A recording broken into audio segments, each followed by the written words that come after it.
नमस्ते दर्शकों, स्वागत है आप सभी का भूमि के नाम चैनल में। आज की हमारी कथा है अग्नि को मिला श्राप। जी हाँ, महाभारत के आदि पर्व की यह कथा है। कैसे मिला अग्नि देवता को श्राप। आदि पर्व के आरंभ का वर्णन मिलता है। तब हमें अग्नि देवता को स्वयं शापित होने की कहानी मिलती है और इस प्रकार हुआ था यह श्राप।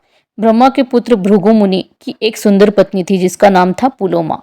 वह उससे बहुत प्यार करते थे और इस बात का पूरा ध्यान रखते थे कि उसे कोई राक्षस न देख ले जो कि उसे ले जाना चाहे।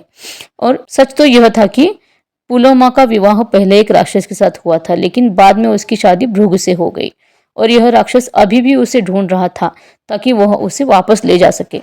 अपने आश्रम में रहते हुए ऋषि और पुलोमा बहुत खुश थे और जब पुलोमा गर्भवती थी तो एक दिन राक्षस आश्रम में आया और उसे उठाकर ले गया। और अब उसे कैसे पता चला कि वह पुलोमा यहाँ पे कैसे रहती थी।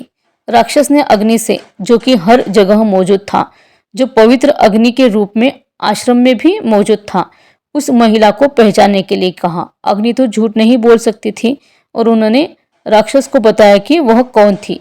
जब राक्षस ने उससे पूछा कि क्या वह स्त्री है जिसका वादा उससे किया गया था, तो अग्नि फिर से झूठ नहीं बोल सकती थी और उन्होंने पुष्टि की कि यह वही पुलोमा थी। और यह आश्वस्त होने पर ही कि वो वही स्त्री है, राक्षस ने उसे उठाकर ले गया।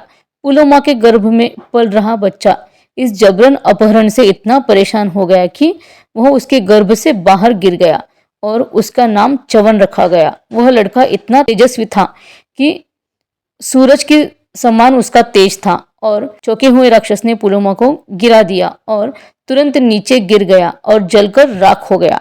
जब भृगु को यह पता चला कि अग्नि ने इस बात की सूचना उस राक्षस को दी थी, तो वे अग्नि पर क्रोधित हो गए।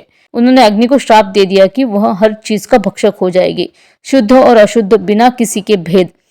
अब अग्नि क्रोधित हो गया और उसने उन सभी स्थानों से खुद को दूर कर लिया जहां वह पहले हुआ करता था, जिसका मतलब था कि बलिदान और समारोह और होमों में अग्नि नहीं थी। चूंकि वह बलिदान में दी गई चीजों को ले जाने के लिए मौजूद नहीं था, इसलिए देवता और पितृ भी अपना प्रसाद नहीं ले सकते थे। देवता और ऋषिगण अपनी समस्या लेकर ब्रह्मा के पास गए और ब्रह्मा जी ने अग्नि को अपने पास बुलाया। उन्होंने अग्नि से कहा कि वह उन सभी स्थानों पर से दूर न रहे जहां उसे होना चाहिए। अब ब्रह्मा ने अग्नि को आशीर्वाद दिया कि वह जो कुछ भी खाएगा या उसके अंदर जो कुछ भी डाला जाएगा वह अपने आप शुद्ध हो जाएगा। इसलिए उसके लिए शुद्ध और अशुद्ध चीजें खाने का कोई सवाल ही नहीं उठता था।